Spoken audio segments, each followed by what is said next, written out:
All right, I'm going to go ahead and we're ready to go here. Hello, everybody. Welcome to our weekly discussion here about all things aquatics. We meet every Friday morning at 9 a.m. Pacific time. That is 12 p.m. on the East Coast. The goal of this conversation is to share ideas about the aquatics industry and help others to have access across the industry.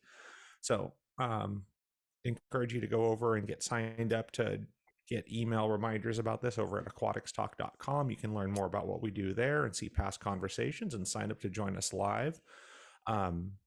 You're also welcome to always submit questions to our chat question, and we'll update those every week. With that said, I'm going to jump over into the first question. And the first question was from Brock, and he asked, what is your policy on instructors, what they have to wear when they're teaching? So I'll just jump in and start this discussion on this one. I'm a big fan of rash guards for all instructors.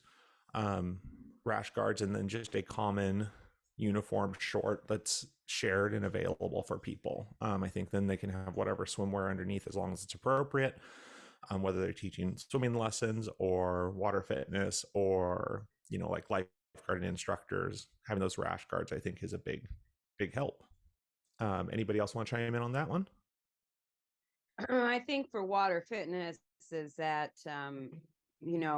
primarily the best way to teaching from deck. That's when you're most effective and when people can see your demonstrations. So you want to have good sturdy shoes on that protect your legs on the deck, cement. You want to have shorts on that are long enough to be great for when you're sitting and doing exercises, because people are looking up at you. And there's some places that require t-shirts for folks. It's okay. It depends on how hot it is on your deck. And that's one of the things you have to touch base with your water fitness instructors, because if they're wearing a swimsuit underneath or a workout type top, that may be about all they can handle depending on your deck heat. So, and then our instructors in the water, they had their own swimsuits. Then we issued shorts. They like to wear those over top. All right. Anybody else want to chime in on that one? I have some swim instructors who also teach scuba, and so I don't know if this question was about aqua instructors per se, but I've lately started to see more swim instructors like get, quarter front zip or rear zip scuba suits, whether they're 2 mil or 3 mil. I know some swim instructors that teach like all day, and so they'll wear scuba suits for their comfort, and it's hard to get them like branded to your facility and stuff, and get them uniform. Those are quite a different fit, and so part of me wants them uniform, but part of me like whatever gives the best instruction. So that's a thing that I've encountered recently. Great. Thank you, Patrick, for chiming in on that one. Anyone else want to share about what your uniforms for instructors? And you can be a little broad on that one. I know Patrick was sharing different areas and Christine focused on water fitness, but anybody else want to chime in on that one? Anything that we do for lifeguarding classes or basic water rescue, they wear their lifeguarding instructor shirt or an instructor shirt. It's just a white t-shirt with instructor on the back. This way that they're in the water. As far as swimming instructors, it's entirely up to them. They can have the rash guards, they can have instructor shirts. Most of the time during the summer, they don't wear anything at all. They just wear the regular suits. Then after that, they have to change into their guard suits to go onto their beaches. So, great. Thank you, Richard. All right, anybody else want to chime in on that one? All right, with that, I'm going to jump over to the next question here.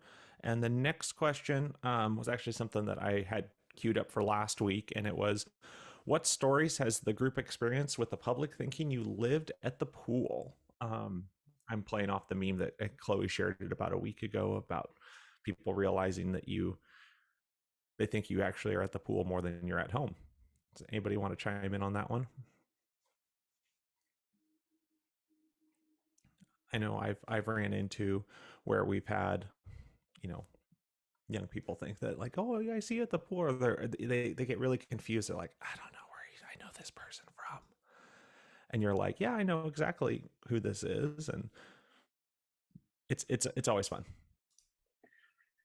It's always interesting to say, you know, like she said, I didn't recognize you with clothes on, you know. Yeah, exactly. Right. That's the one you got to still be really careful about saying and sharing, but it's good. So, all right. With that, I'm just gonna jump into the next one here. Little bit quiet. So, Tiffany asked about opinions on buckles, backboard straps versus Velcro straps. I know there's a lot of different takes on that. I'd love to hear some of your guys' thoughts on it. Well, we like the buckles. I mean, we're at a beach where it's very sandy, so the Mm-hmm. buckles are a lot better for us than Velcro. I Mm-hmm. mean, I'm sure that there's been a lot of improvements in the Velcro, but we usually wind up replacing Velcro like every couple of years. Mm-hmm. Where the buckles, I mean, if they break, I mean, you know, we have spares, but it's easier for us with the buckles. We're brown water lake, you know, so it's easier Mm-hmm. for us with the buckles. So, but at the pool, I would say that, you know, with the improvements of the Velcro will probably be a lot easier. You know, the spider straps. Yeah, I'm gonna chime in that say I definitely, I think I made a comment about Velcro, every day of the week and twice on Sundays because the buckles, I have a hard time, and I've seen staff, you have to get really particular about getting them down tight, is from my experience, and other people may have had better luck teaching with it. Um, Whereas the Velcros, we can get them on very quickly and very tightly. I know there's other people out there that are going to have opinions. There's Stephanie. Yeah, we've done both, and being at a pool, the buckles seem to always get broken. You know, they get caught when they're pulling them out of the pool, between the board and the deck. So, yeah, the Velcro you have to replace every few years, but the going with Joe, they can get them down tighter, cinch them Mhm. tighter. So we stay with the Velcro. All right. Thank you. Anybody else want to chime in on that one? Just with the Velcro, because obviously we use it on water fitness equipment too. And if you take care of it, and especially it's easier with the backboards, but if you rinse that off and get the chlorine off of it, it'll last a long time. It's Yeah. more than if it just sits soaking wet all the time. But if you get it rinsed off and let it dry out, it lasts a long time. Agreed. I have on my backboard, I have two backboards that I use when I'm private training, and one of them is a buckle and one of them is a Velcro. And I have them both to make sure that people can get experience with both of them. I think that's really important. All right. Anyone else on that one?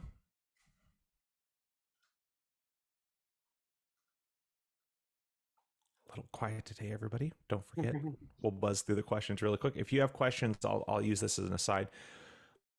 You can submit them in our chat. If you're watching on one of the other platforms, I can kind of see when you post questions on the live stream. So if you're watching on our Aquatics Directors and Managers group, if you click on the video itself, not on the comments in the post, I'll be able to see those questions and be able to get those posted. So with that, though, I will jump over to the next question here. The next question was from Sarah, asking about those who use Friday as a makeup day for Monday through Thursday lessons. How do you schedule staff to ensure you have enough instructors on Friday? And to kind of dive into that, it sounds like Sarah does, they build in a day for bad weather. It sounds like they're probably at an outdoor facility where they may have to cancel things periodically throughout the week on Monday through Thursday. So they keep Friday as their makeup day in the sessions. And so they're wondering if anybody else does that, how they structure those subs, and to be able to have enough staff on Fridays to be able to do things. Does anybody have any thoughts on that one or experience with that? We build in rain dates. You know, we're an outdoor facility during the summer, and we have our lessons Mondays, Wednesdays, and Fridays, with Tuesdays and Thursdays as makeup days. And then junior lifeguarding is the same thing. Junior lifeguarding is like Tuesdays and Thursdays, and the makeup days would be like a Monday or Wednesday or something like that. And then for our lifeguarding classes, we go Monday through Thursday, and with Friday as a makeup. Great.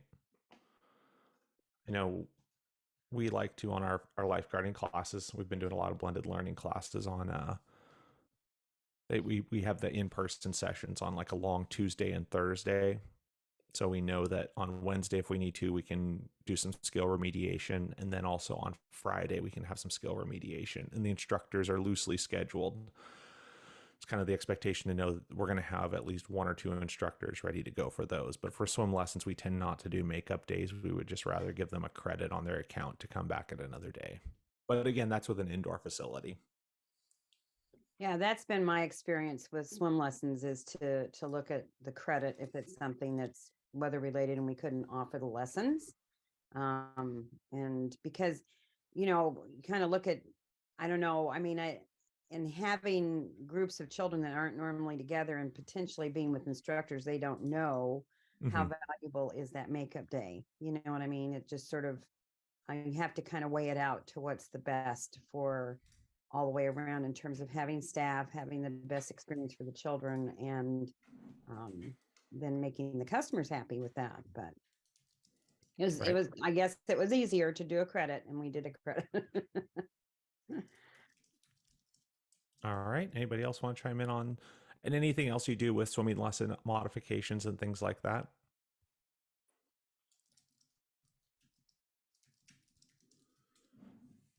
Okay. It's like anything that you can have a problem with a pool and maybe have to switch locations, do things like that. Mm-hmm. We had to bring in an army to get on the phones and call as many people as we could because of a fecal incident or something like that, where we had to switch them over to our other pool.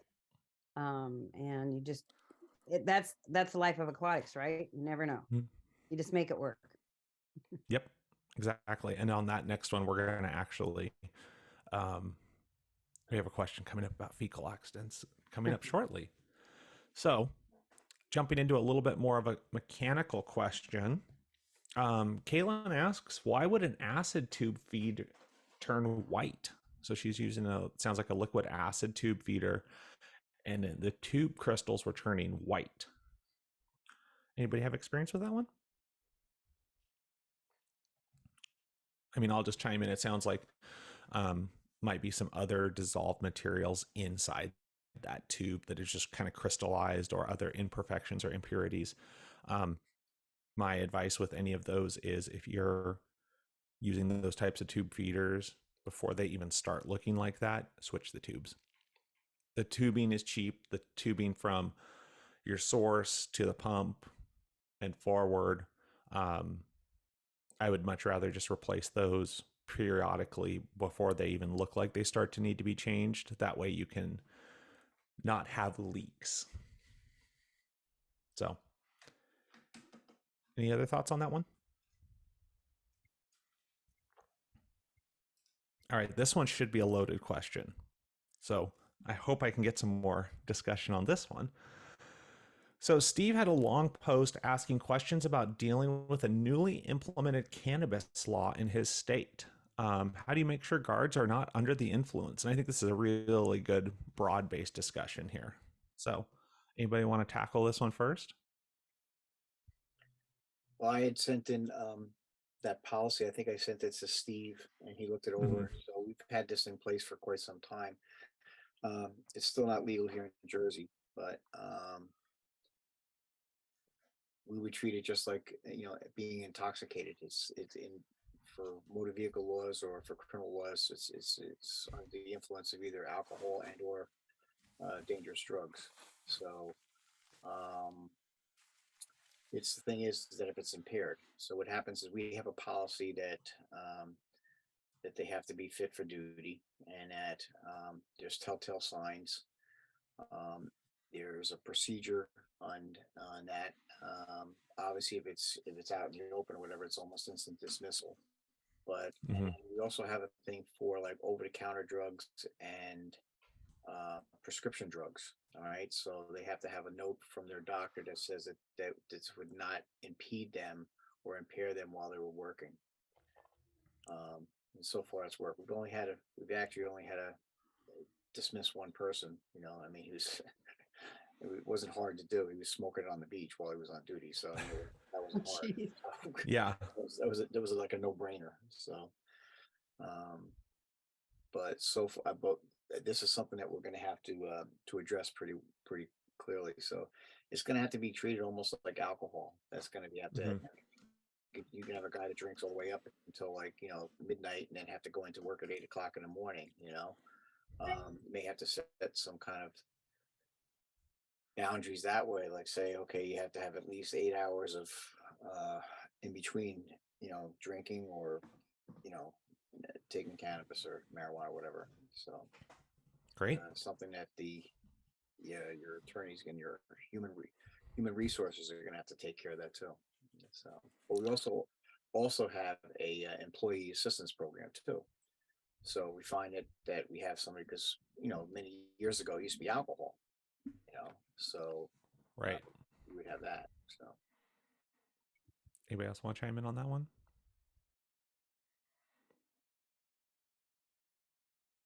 We had a process to do observation and call someone in for a second observation. To make sure that it was objective, not subjective. So there's a whole process through HR to do that, and it was the same thing as you, Richard. They're impaired, obviously impaired. Yeah, I'll chime in and add some to that too. That it's the question is what is impairment and reasonable suspicion of impairment, right? I think we've had recreational cannabis here in Oregon for pushing a decade now, it feels like. An outright recreational use for several years now. I've worked in college towns and small facilities and big facilities, and honestly, it hasn't been a problem. It's the same kind of problems as like Richard was saying about alcohol, right? We're looking for if people are impaired when they come to work, and if they're impaired when they come to work, that's a problem. Doesn't matter what it is, prescriptions, drugs, alcohol, who knows whatever the variety of the week is. And I would even add that into mental status of things and how they're mentally capable from other outside accidents or other outside events. If they're not mentally fit for duty, we need to get them off the stand and get them home, or out of teaching the lesson, or teaching the water fitness class, or greeting people at the front desk. We probably have more problems with that, with the mental and psychological and emotional aspect of it than alcohol or drugs. Yeah. Kid comes in and they've had a problem at home, or they've had something, they had witnessed something, an accident, or even a post-traumatic stress. We deal with that more than we deal with alcohol or drugs. Right. I think it's important in the staff training too, that we the kids don't have the life experience. So until they experience it, they don't recognize what the domino effect is of their actions all the time. So it's discussing, what the what ifs with them, what if, I always try to put it in a framework of how would you feel if you came to work impaired and such happened and you couldn't perform your job? How do you think you'd feel? How do you think, and it just, even if you can pose that thought, because the same thing happens when I've had kids that stayed up on their computers till 2 or 3 in the morning and then come in and do early shifts. And then they're bobbing their heads, on the stand. Right. Like, this isn't, you're in a job that requires physical help. I want you to think about how you want the EMT that responds to your emergency, what kind of shape you want them to be in. You are in an emergency response team. And how do you think it works for police? How do you think it works for fire departments? And kind of just swing it into real life situations. Right. I think what's going to happen is that just like, when it becomes legal, it's not going to be this is one of the discussions we're having with police officers and firefighters now and EMTs. What's to stop them from, I mean, if they can drink off duty, they can certainly Mhm. imbibe in this, even though they may have to enforce the laws. So I think what's going to happen is that if a situation happens where, like, for a police officer, it could be a shooting. For a firefighter, it could be some kind of a missed rescue, or a lifeguard, same thing. They may request a test right after it. Like they do for, Mhm. like, if a pilot has an accident, they request a drug test.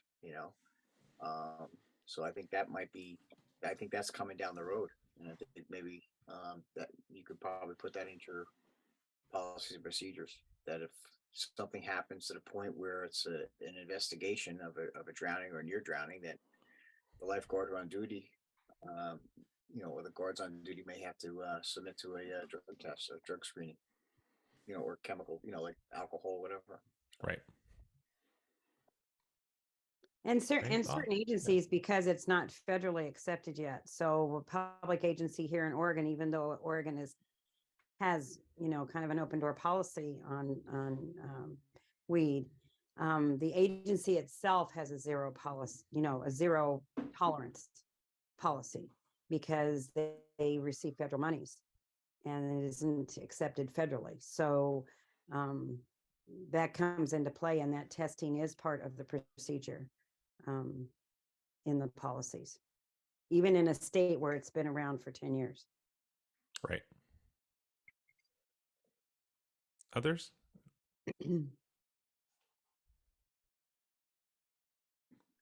All right. With nobody else on that one, I'm going to jump over to the next one.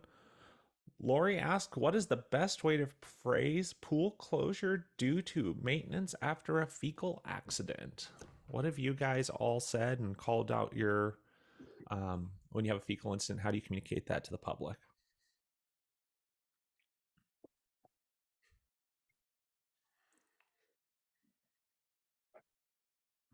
Um, you know, sometimes you don't. The people that are in the pool know what happens, but we just say closed due to maintenance. We'll reopen at and give them the time. Yep.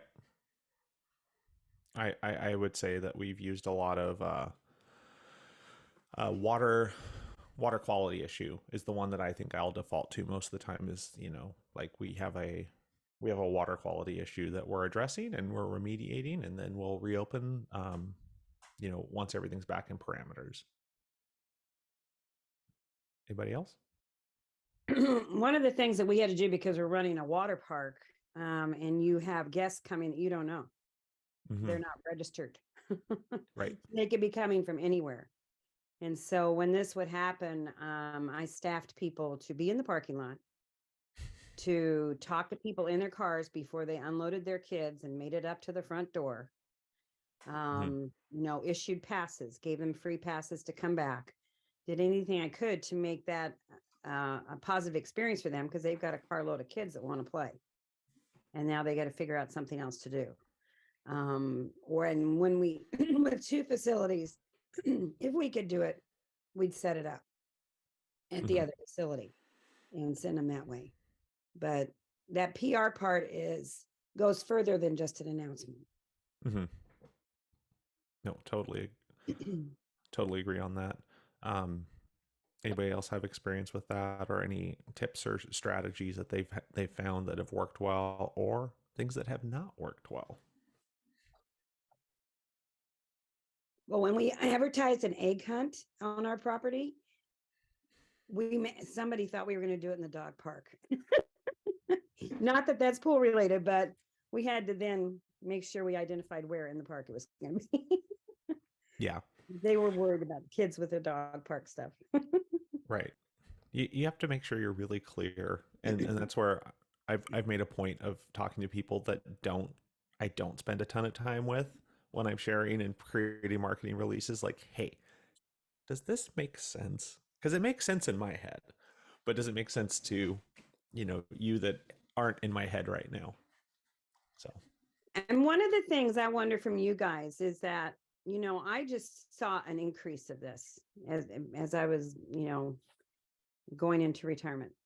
And it just floored me. And we did an education program as much as we could, like with swim lessons, to talk about successful ways to come to the pool and things you can do with your kids. I mean, it seemed weird to have to remind somebody to take their kid to the bathroom first, but we had to remind them to take them to the bathroom first. And how do you do that in a kind way? How do you work with that? Because I just think there's an increase and I don't know what it is, if it's distraction by phone or what. I would agree with that. Um, Anybody else have any strategies about encouraging bathroom breaks? Not necessarily encouraging bathroom breaks for kids, but in the sense that sometimes it's your older adults that come to the pool that they're having incontinence issues. So the one big one that we had at my last facility, my lifeguard called me up at 6:30 and she says, I am so sorry. I don't want to embarrass this old man, but he got out of the water and it was dripping all down his leg. And he was on his way to the bathroom. He just didn't make it. And luckily none of it got in the water. We were very, very fortunate that day, but she was so, to this lifeguard's credit, she was so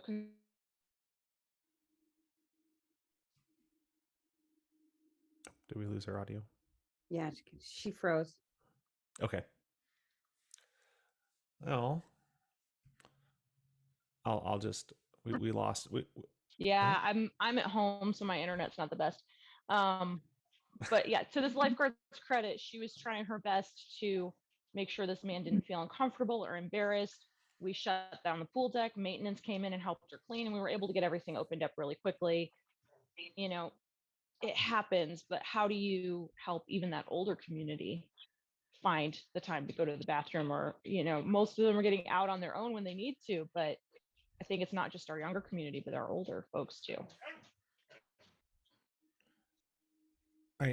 It's a little bit of a side on that one, but I would say that one of the things that I've tried to push for is especially with whether it's an open recreation swim or like a water park swim, build in, if it's a 3-hour swim, halfway through build in a safety break. And it's just clear the pool for 5 minutes, get everybody out, make sure things are good, make sure your concession stand is open. And a good reminder for people to also take their children to the bathroom. So you almost kind of like encourage that behavior that we just need everybody to clear out. It gives your lifeguards a chance to pop around if they need to and address any things.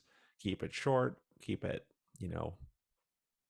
visible of a, like people are moving. It's not just lifeguards sitting around and kicking people out of the pool, but that you're encouraging that movement and you're showing value, and that people are going to take their kids to the bathroom and check their kids' diapers.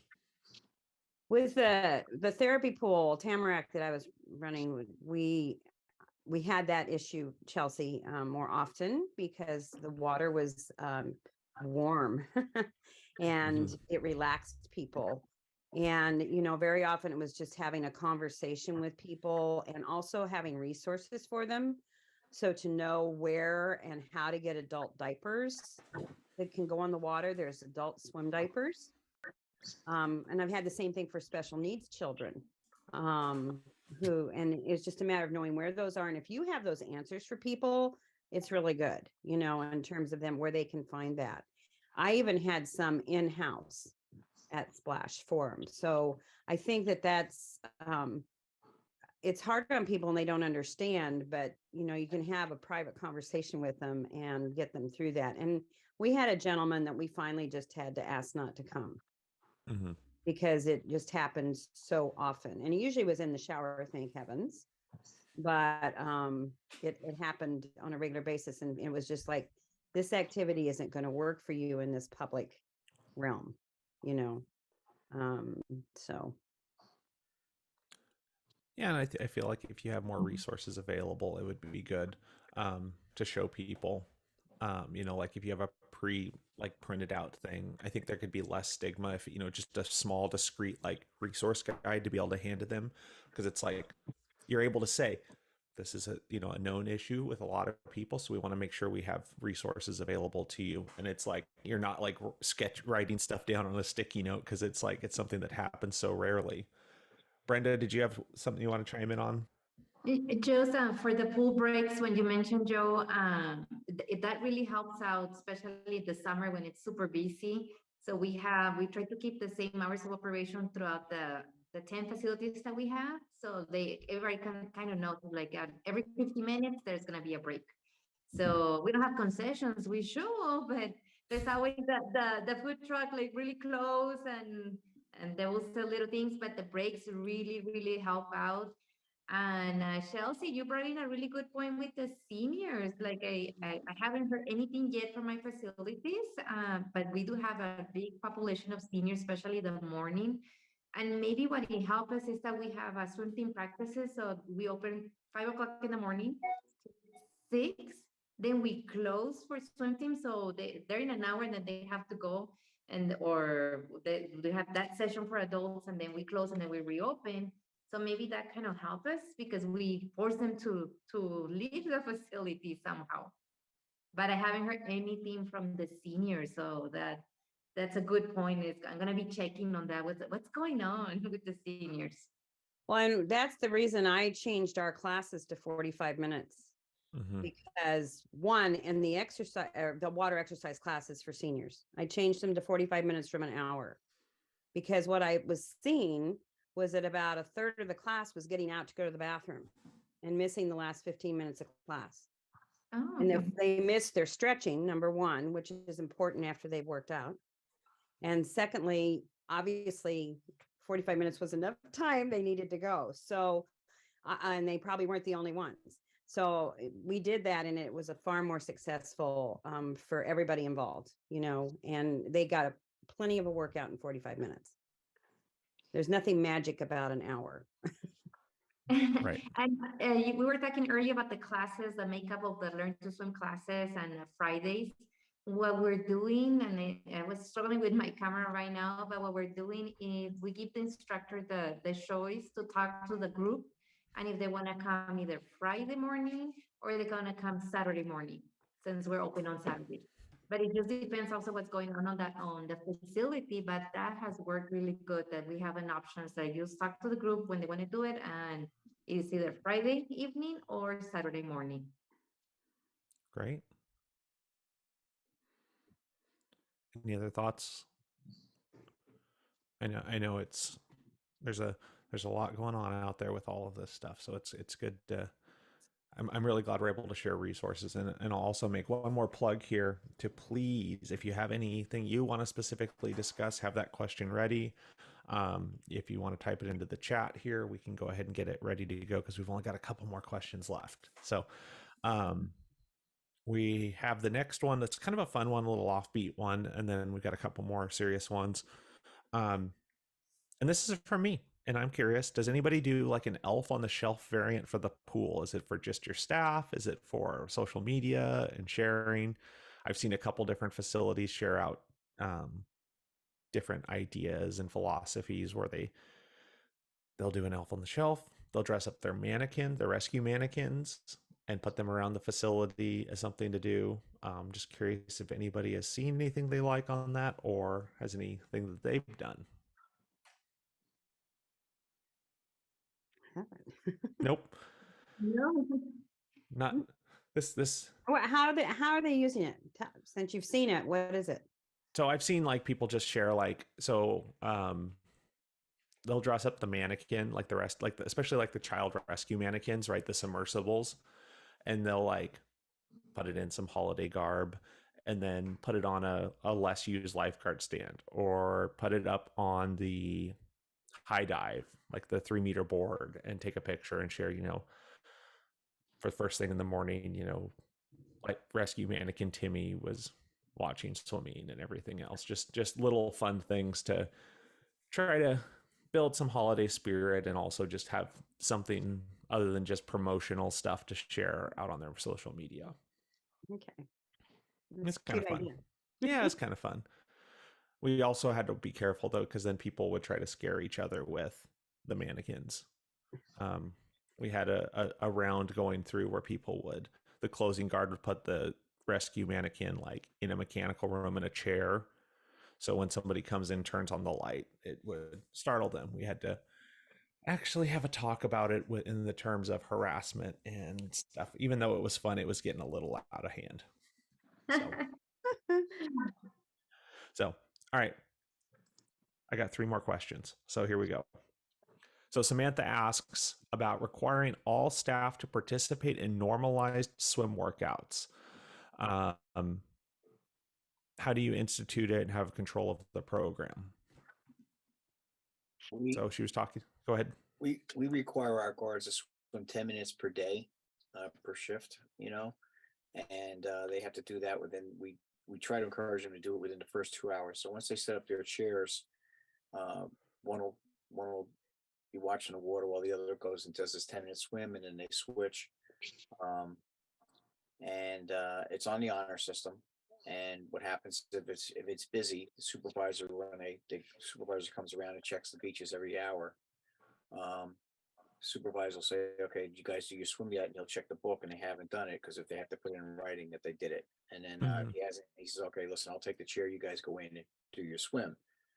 We do this with the patrons being there, or with our members being there, and because we want the members to see that the guards are getting in the water.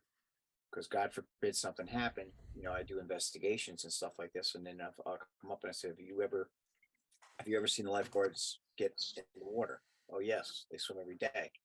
Have you ever seen the guards practice? Yes, they do.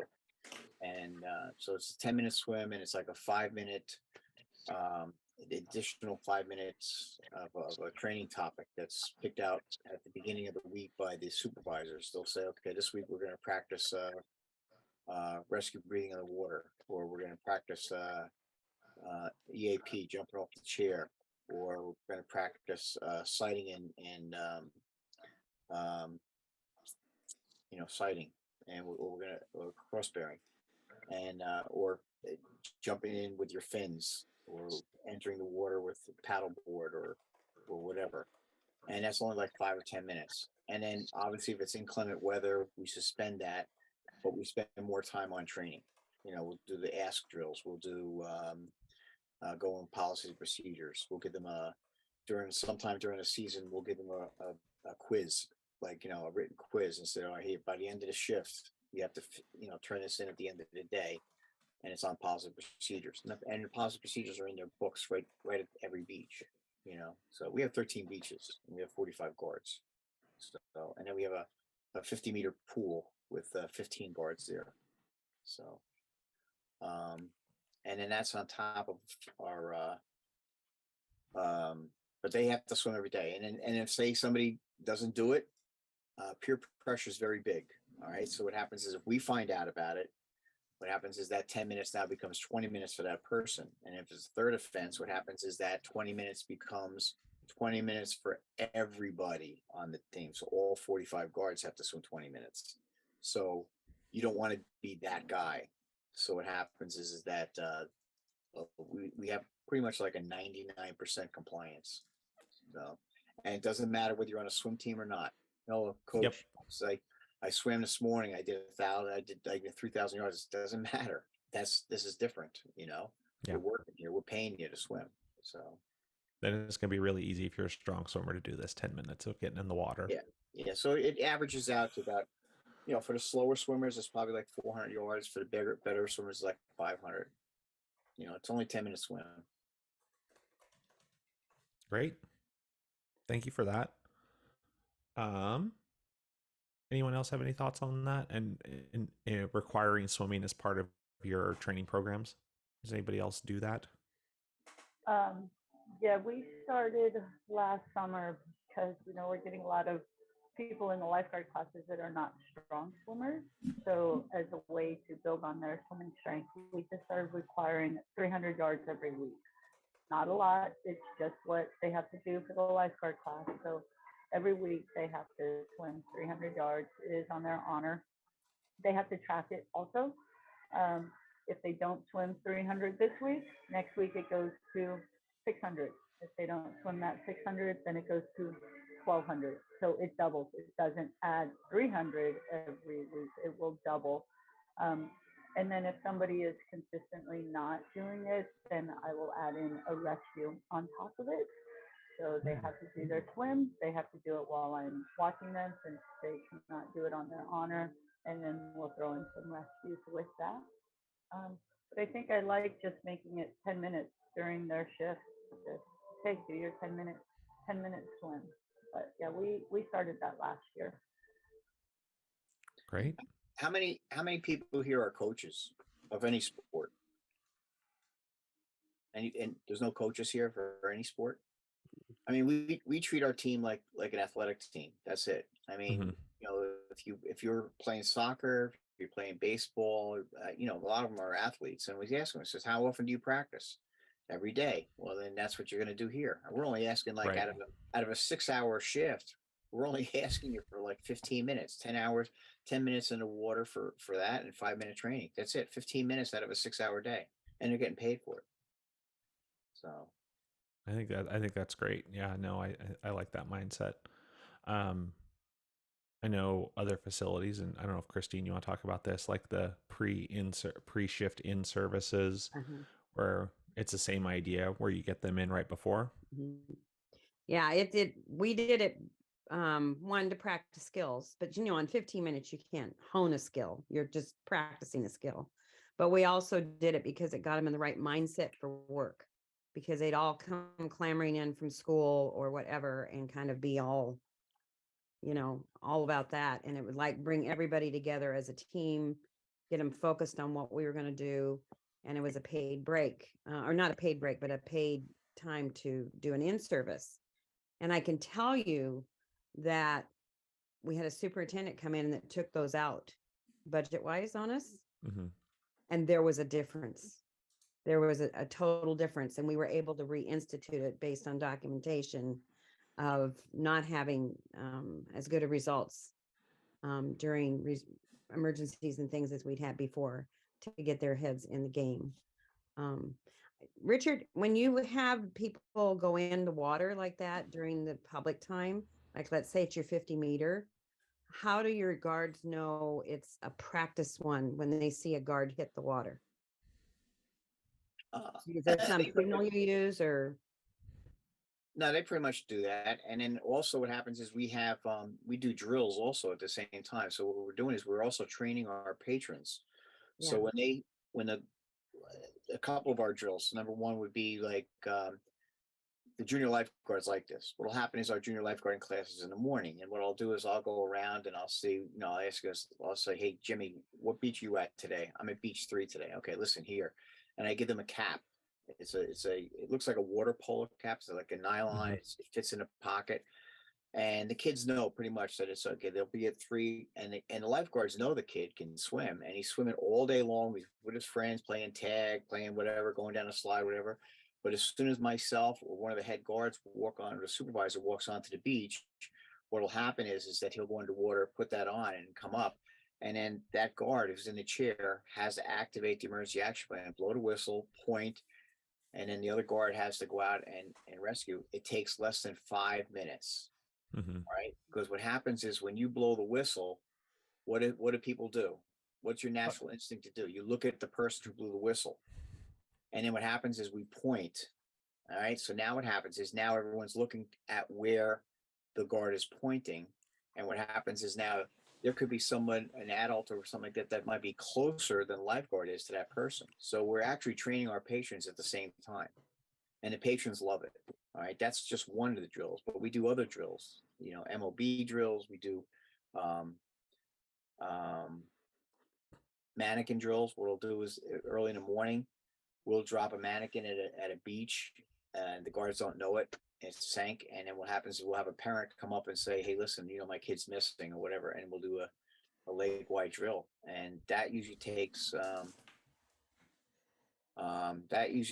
anywhere from 15 to 20 minutes, but it's getting so to answer your question there, Christine, about one time, the first time we did that, we realized how well the members pay attention to our lifeguards. They actually called 911 and part of, the police department, the ambulance showed up. All right. So now what happens is we tell them ahead of time, we call the emergency services and tell them, we're doing a drill, and then we'll call you back when we're done, Yep. and that works out pretty good.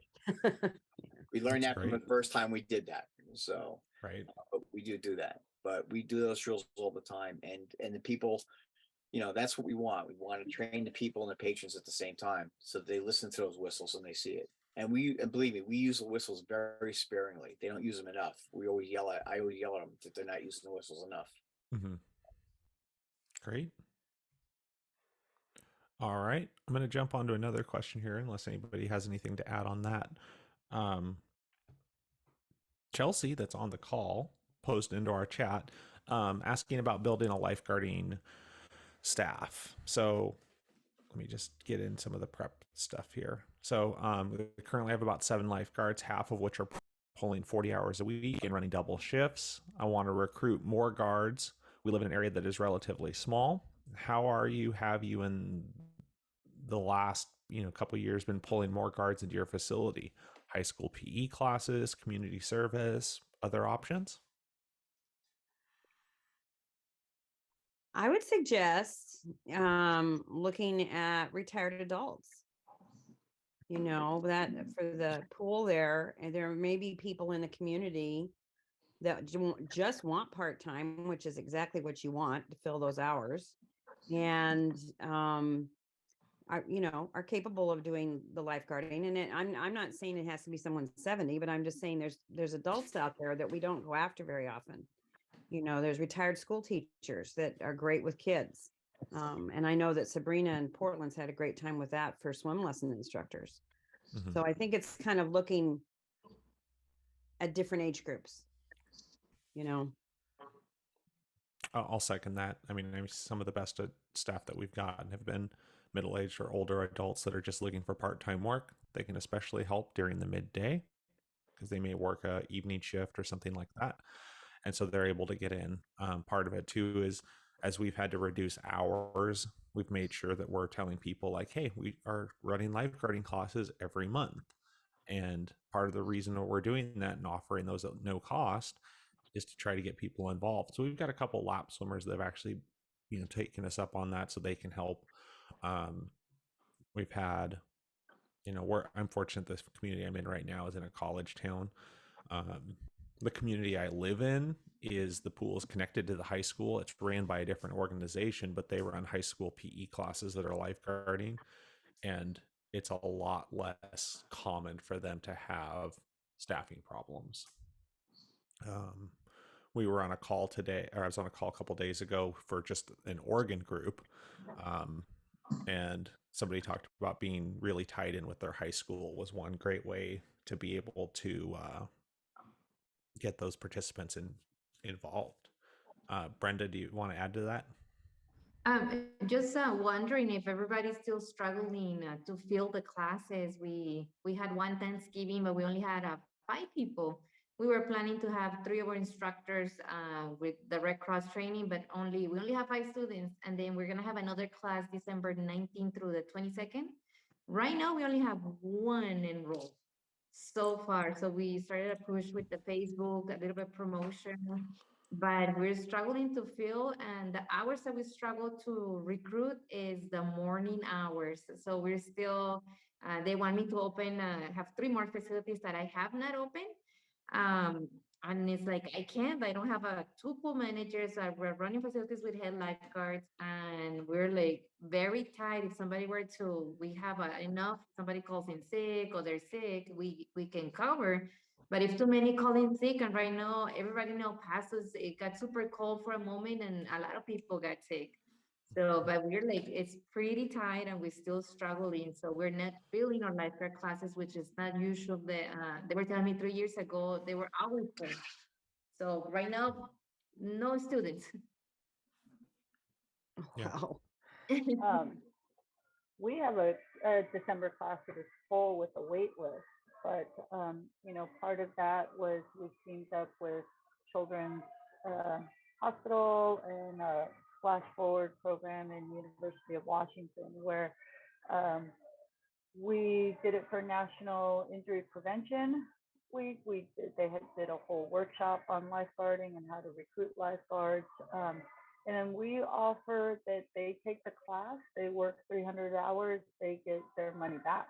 So they pay for it to buy into it, but they keep showing up to work. And once they get that $300 back, however they paid, they will get reimbursed for that. So we started interviewing kids that weren't certified, but hiring them for the job as long as they could come in and uh, take the class, pass the class, they would get hired. So our class is full, and we were fully staffed this summer because of that. Great. I know we're looking at some changes at our organization because we're in pretty dire straits right now, and we're looking at trying to bump all of our pay rates up. Just basically shifting the groupings that they're in to higher tiers, and then I know other facilities have talked about this. We're going to hire and pay them to do the training. They have to pass the pre-course. We're a Red Cross facility, so they have to be able to demonstrate competency in the pre-course skills assessment, but then we'll pay for them to go through the class. There's no strings attached, and that's one of the things that I think for us, we're not in the industry, we're not in the position of power anymore. My acting supervisor was talking about this. We don't have the cards. The staff do. The public does. It's at least out here on the West Coast, it is it's the laborers get to choose right now. So we need to make it to where it's as appealing to them as possible, so they have the buy-in to get what we need. Yeah, one of the other things that our HR approved us of last year was that for any staff that recruits their friend, when their friend works for $300, so not only does their friend get their course fee back, whoever recruited them gets $100 bonus up to three. Nice. So $300. We did have to do a pay raise just to keep up. You can't hire kids at $15 an hour when they can make $18 an hour at McDonald's.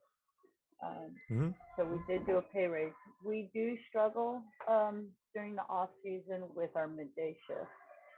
That's the toughest part. So I do spend a lot of time on deck when both my pools are open. So right now I only have one. We're still in construction. We do struggle with that daytime shift.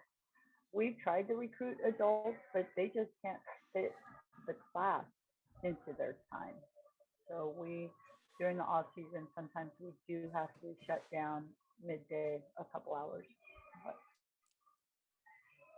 And we're likely going to be rolling out some midday reductions in hours also. So others?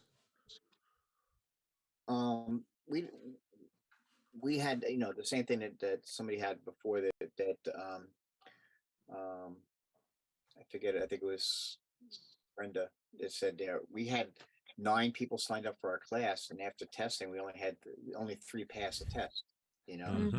So we just ran the class for free. Well, we have a very, very successful junior lifeguarding program. We recruit a lot of them from them.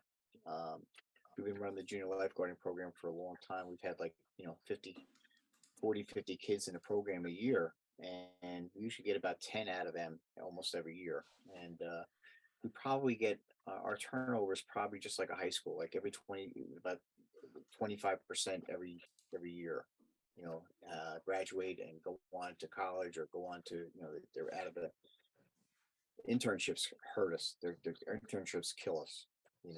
So but we found a junior lifeguarding program. But at the Y, where I was going, I mean, one of the guards came over to me and said, "Listen, we're going to have to close the pool for lap swim because we don't have any lifeguards for this." So I wound up lifeguarding, and it was like watching paint dry because, it was like watching the lap swimmers. I said, "Oh my God!" I said, "That's me in the pool." I said, "And I feel bad for these guards now." I said, "That's it. I'll do it for 2 months until they got their staff back up." And that's what they did. But that's sometimes that's almost like a threat type too. You have to go sometimes to your lap swimmers or your members and tell them, "Listen, we're not gonna be able to keep the pool open unless we have some guards, if you want to take the class. And we actually got some adults out of that class, so that they can fill in during the daytime, so that seemed to work also. It was kind of a threat. You take away lap swimming from me or something, hey, forget it, that's it. All right, what do we have to do, Right. So, No, I think that's great. All right. Well, I think it and goes go ahead, back to a little Christine. bit of, Joe, of fashioning your shifts too. If you're hard and fast about your shifts, Mhm. it's going to be tougher. But if you can be a little bit more flexible, let's say you had a mom that drops off a kindergartner, and has a couple hours and would love to work, but then has to go back and get that kindergartner, snag them, make it work. It could be a really good person and it gives you a steady person. Right. Yeah, our scheduling structure has literally been, we build out, what we need, and then we literally fill in anyone that can work any period of those times and chop up those shifts as much as we have to, just because we're hurting. Joe, you mentioned about pay. We had this. We have a coalition of lake associations out here. We have like 75 to 80 lake associations, and we meet like quarterly. And I'm basically in charge for the waterfronts and for the directors and stuff. And one of the issues that came up was pay. That what do you this guy's paying like $12 an hour. This guy's paying one guy was paying $20 an hour. I says, oh my God, one of our guards find out. What happens is we lost 5 or 6 guards this year because of the pay. Mhm. And you're right. I mean, like Burger King and McDonald's, they're starting at 17. Yeah. Mountain Creek, which is our water park up on the other side of the county, was starting at $17.50, $18 an hour. All right. How can we compete with that? We're only paying like $13, $14, $15 an hour. So the $20 an hour lifeguard, we said, hey, $20 an hour lifeguard is here. I mean, you don't have to take a test. You don't have to have certification to go to Burger King or Right. to Walmart. All right. So that's the thing, and that's what you have to think about. And you got to go to your association, your WISE and your lake association, and say, okay, what are you paying in liability insurance? All right. What happens if you don't have lifeguards? All right. And if you have lifeguards, it's basically your insurance policy. I mean, Mhm. the last 2 cases that I did, one settled for $1.1 million, and that was like, that it's got to be close to like 12 years ago, right? And then another one 6 years ago where there was a drowning, that was $10 million they settled. That was a municipality, Mhm. and nothing was done wrong. So the thing is that um, you know, our thing is we don't lower the standards because someone's not going to raise theirs. So like you said, we had 9 people come into that class, and one of the instructors, he probably would have kept some instructors probably would have kept all 9 kids and try to like fudge through it. It's not gonna work. I'm an LGIT, and I said, listen, you gotta break their hearts the first day. Tell them Right. it's hard. And I've had kids that failed the first course and they come back to the second course. I said, you know what? I'm glad I failed the first course and came back, and now I know what to do. Yep. And they made better lifeguards. So Agree 100%. And thank you for that, Richard. And thank you for all of you for all this. We're coming up right to the top of the hour, so I'm going to go ahead and wrap things up. I'm going to go ahead and kick to our closing screen and mute us out. So we're off the stream right now. So thank you all, everybody, for everything you did and shared today. Welcome, Richard. Thank you. As I'm working on this, if you come back, love to have you in and love to get you involved in other stuff that we've got going on. So thank you so much for sharing. Chelsea, I've got your questions queued up for next week. Your swim team questions. We actually got going well, so I really appreciate that. So